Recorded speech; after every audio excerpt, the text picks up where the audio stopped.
Hello guys, welcome back to another video. Today, we're going to be going over cheap slabs under $100. If you don't know, a slab is a graded card, and these are submitted to PSA, BGS, TAG, CGC, some sort of grading company. They authorize the card, they look at the condition, and they assign it a grade 10, usually being the highest and the best quality you can find. And buying graded, cards is sometimes it feels kind of rough because you're paying a huge premium compared to the raw copy. For example, this Tapu Koko EX, very cool art by the way. Love how this looks. Only $17 raw, but $86 in a PSA 10, and that tends to be the case for almost every single card. Every single card in a 10 is going to have some sort of premium because one, you have to pay a price to grade the card. So for this Tapu Koko EX, someone probably paid around $15 to $18 to get this graded. And so that is kind of already incorporated into the price. Plus, there's only there's a limited supply, much more limited supply, right, of the 10 itself. Now, if you kind of already understand graded cards, this is not a surprise to you, but today I kind of want to go over some cheap graded cards so you don't really have to go through the hassle of finding raw copies, sending them out to graded, companies to get them graded. Although I honestly think most people can just develop the skill, and if you get above a 50% gem rate, you're usually going to make your money back. And so I think it's usually worth grading cards. However, I understand people don't want to do that. They just want to buy the slab itself. So here are some cheap graded slabs that I still think are pretty cool looking and may even see some return later on. And as always, I like to start with kind of my least favorite ones and move on to the ones that I believe in more as we go on the list. Now, not everything here is technically under $100, but most of them I try to keep them around the $100 range. So if you have that kind of budget, it should be perfect for you.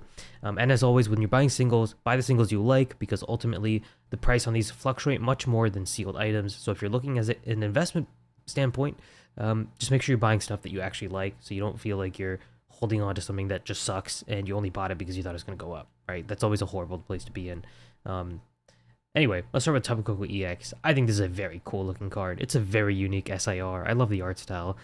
Sun and Moon is starting to get into that range, where it is getting nostalgic for people. Tapu Koko is a very clear sign of Sun and Moon as an era. Was a very popular Pokemon, I think in the TCG, but definitely in the VGC as well. And just Tapu Koko in general, he's one of the 4 Guardians. When they make Sun and Moon remakes, right? Maybe it'll be after Legends EA, since they skipped Black and White. I don't know if we're gonna get Black and White remakes or not. But we'll definitely be seeing Tapu Koko again in some kind of form. Maybe he'll just reappear through the mainline games or something, and he'll come back, and this card may see relevance again. So I don't think it's a bad idea to pick up Tapu Koko EX. While it's still very cheap, Paradox Rift is not going to get much cheaper. I don't see much reprints happening. So yeah, I really like this card. Now we're moving on to some Paldea Evolved SIRs, and there's a ton of SIRs in Paldea Evolved that are still pretty cheap in a 10. For example, this Tinkaton. I think Tinkaton is one of the best Pokemon from Scarlet and Violet. It's just so cool. Like, I love his giant hammer. She just... But they shoot rocks at Corviknights with the giant hammer. It's hilarious. Tinkaton, I think, has a lot of lore going on. It's a very good design. I think this is a no-brainer pickup. In a 10, it's only $100. I love Tinkaton. I might even pick this up or find some raw copies to grade. But yeah, Tinkaton, very, very fun card. Next, we have Quaquaval EX. This is my least favorite from the Gen 9 starters. But again, SIR starters, I think they have a chance to do well in the future. I could definitely see that happening. So we have Quaquaval EX, and then we have Meowscarada EX. This is the starter I chose. I really like Sprigatito, but I don't really like what it evolved into, if I'm being completely honest. I don't think Meowscarada is bad. I just kind of wish it stayed on its 4 legs. You know what I mean? Like it was an actual cat, or like some kind of lion. I think that would have been cool, like a grass lion. But anyway. In PSA 10, only $75. Not bad at all. Cool art. Not my favorite, but not bad. And I think the best one to pick up, if you're going to pick up one of the starters, would probably be the Skeletor GX. It actually has a complete story with the Fuecoco line. So Fuecoco is like kind of in like a, I think it's in a grocery cart or something. And then you have, oh, I don't know what the middle evolution is called. I'm being completely honest. I'm blanking on the name for that. But you have the middle evolution also doing something like a shopping scene, and then you have Skeledirge kind of walking back with the trainer. It makes a very neat like evolution line that tells a story. I actually think the Fuecoco is more expensive in a PSA 10 because it's an illustration rare, and those tend to have worse quality control than the SIR equivalents. So the SIR of this only being $70 seems like a pretty good pickup, especially if you like the Gen 9 starters. I think picking one of these to add in your collection is not a bad idea at all. And it's a very nice looking card, you know, great art. More of a chill slice of life kind of vibe than like a battle vibe though. Next you have Nidoking from 151. Nidoking is not the most popular Gen 1 Mon, but he still is a Gen 1 Mon. And like I love this art style. This art gives me like a Sugamori style almost, which is really, really cool. Love the pose he's making. Really fits into like this, almost feels like a prehistoric kind of like King of the Jungle, like Tyrannosaurus Rex vibes. But he's just chill. He's standing there. He's aura farming for $70. I think a PSA 10 of this, not a bad pickup at all. And 151 is kind of like as cheap as it's probably gonna get. Once 151 goes out of print, which could happen next year, I think a lot of these singles are gonna see some good growth. Speaking of which, we also have the Dragonair from 151. This is one of my absolute favorite cards from the entire 151 set. I think it's so cool. I have a ton of these Dragonairs just in raw copies. And it's only $104. And these are actually pretty hard to get in gradable quality, at least for me. The illustration rares tend to be pretty tough to find like gradable copies. I have a ton of Dragonair raw copies. All of them have some sort of dink or like a little off center or something like that. And when I did try and send two of them, they both got 9s in a previous submission. So I'm kind of burnt on the Dragonair in terms of trying to grade it. But I think for a 10 only being $100, even though it seems kind of harder to grade, it's kind of crazy to me. Maybe I'm just bad at grading the Dragonairs. It could just be me. No, okay. It does seem like it's harder to grade for a PSA 10. So around 3,000 510s and then 5K 9s. So clearly it's a lot harder to find in a 10, right? And look, for all of these, you don't have to buy the 10 version. You could buy the PSA 9 version, which is going to be almost, if not very similar to PSA 10 in terms of like, the card quality. However, it might be a little bit off center. You might have some dinks, on one of the corners here and there. It's not going to be in perfect condition. But if you are a pure collector, I don't think there's anything wrong with collecting PSA 9s, PSA 8s, especially if you're going far back, from older cards, because it's very hard to find those at good prices. But yeah, Dragonair, I think, given the fact that it's pretty hard to grade in a 10 and like actually get that, I think the premium for the Dragonair is not bad at all. I think $100 for this slab is a great price. And you have to understand, if you're buying for a PSA 10, usually those prices hold up better compared to the raw copy or the PSA 9 copy if the card ends up tanking in the future or if the card ends up spiking in the future. So let's say this Dragonair, everyone starts really liking it, 2 years down the line or something, right? We'll just say the raw copy goes to $40. Well, you might see the PSA 10 copy then go to $200 or maybe even $250, right? Because naturally there's less PSA 10s.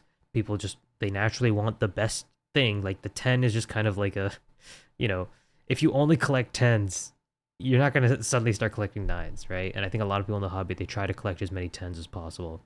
So yeah, it definitely, it holds a nice premium, and it also makes your card less susceptible to random market movements, and keeps the value there, or could even help increase your value and give that premium to it. Next we have something from Brilliant Stars. So we're starting to move into some Sword and Shield era cards. And I have this Mimikyu VMAX. I love this card. I don't have one yet, but I might just buy one after this video because, God, look, it's so cute. He's like a giant plushie. Acerola is like jumping onto his belly. Like I want to cuddle with this Mimikyu in its VMAX form. It looks very, very funny too. Only $100 for a PSA 10. Very, very fun card. I haven't seen it that much in person, honestly. I don't think I've ever seen this card IRL, but yeah, it's a very fun card. Only $100 for a Sword and Shield card that is no longer in print. It's a very popular Pokemon in Mimikyu. Acerola maybe is not the most popular trainer, but at the same time, a lot of her trainer cards do go for a pretty penny sometimes. Um, and I think she was good in the TCG. Correct me if I'm wrong, guys. I think she was good at some point. So maybe she has a little bit of celebrity status there, but yeah, I think this Mimikyu VMAX is very, very fun. Would definitely consider picking that one up.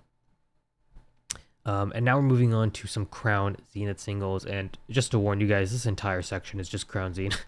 I have an entire section just dedicated to Crown Zenith slabs because a lot of them are still pretty cheap, given the fact that Crown Zenith has very generous pull rates, but also given the fact that Crown Zenith was the most recent Sword and Shield set.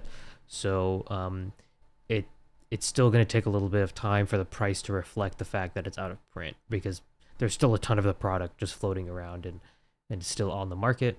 People are still ripping it to this day. So Deoxys VMAX, $100 for this PSA 10. I think this is a really fun idea. Like, I love this like space background with the planets kind of glitch. And you have Orbeetle VMAX as like the UFO beaming up Deoxys. It's such a cool idea. Now, these aren't the most popular Pokemon for sure. I mean, Deoxys is cool, but he's in his defense form right now, which I think is probably the least popular form out of Deoxys. What are you guys' favorite forms from Deoxys? I think I would probably say, I think my favorite form from Deoxys probably has to be the attack form. God, he looks so slick here. But yeah, I don't think the defense form is the more popular form from Deoxys. But anyway, it doesn't matter. This is a cool card. Anyway, moving on to more singles. Darkrai from Crown Zenith. This is such a beautiful card. I have this one in my personal collection. Graded it myself. Yeah, just absolutely stunning artwork in the background. Darkrai very serene in the middle of this. I feel like a lot of the times when we get Darkrai, he's a bad guy in the card, or he's just like doing something spooky and nefarious. This one, he's just chill. He's just calm. You know, he's a chill guy like that. And I love it. I love seeing him in this light. Really, really cool card from Crown Zenith. Again, $100 slab. Next, we have the 3 legendary dogs. These are all right around $100. $30 raw for each of them as well. So, you know, Entei, Raikou, and Suicune. And I've talked about these 3 so many times before already, so you might be tired of hearing them. But yeah, I think these cards are generally really, really good. You know, they fit together very well. They all are doing their own thing that kind of fits their element, their theme. So I really don't see a reason not to pick them up if you like them. Glaceon V-Star again, and Leafeon V-Star as well. 2 of the best evolution alt arts, or I guess Galarian Gallery cards, right, from Sword and Shield. I think the Leafeon is one of my favorite cards from Crown Zenith in general. And lastly, I think the best pickup is probably the Pikachu from Crown Zenith. Now, this one is really easy to pull, and it is generally pretty easy to grade as well. So it's honestly a good grading play if you can find, you know, a few copies of this Pikachu and just send it out. But man, this card looks absolutely amazing. And if you really want like a good copy of this, you can find them at card shows. It's not too hard to find because, you know, this Pikachu is not super hard to pull. And on top of that, if you want an even better, kind of cooler looking version of this Pikachu, the Japanese one, I believe, is actually like fully textured in the background instead of the kind of normal, like just hollow foil that they have. But nonetheless, I think this is a great slab. You know, the Pikachu looks amazing. You have all these like Sword and Shield Pokemon like Calyrex, Urshifu, Zacian, Hisuian Zoroark, and Inteleon. And then I don't know why Crobat is thrown in there at the end, but fair enough. Yeah, all these kind of Pokemon just charging behind Pikachu. Very, very fun, dynamic card. Wish we got a card like this for Surging Sparks, man. This is the kind of Pikachu I like to see when he's like running at you. He's about to charge up his lightning attack instead of just his behind. But it is what it is. We get what we get. These are some good slabs that I would probably pick up now. Definitely focus, maybe if you have some priorities, I would focus on the older stuff, so stuff like Crown Zenith, Brilliant Stars, you know, the Sword and Shield stuff. and then make your way into Scarlet and Violet. You'll notice I didn't really put a lot of slabs from newer sets like Destined or Journey, and I think that's because you're probably going to have more time to see them drop even lower because they're going to get reprints. And I'll still wait for buying singles on that end. But yeah, that's going to be the video. What did you guys think? Are there any slabs that I missed out under $100 that are good pickups right now? Let me know down in the comments. Make sure to like the video, subscribe, and I'll see you guys later.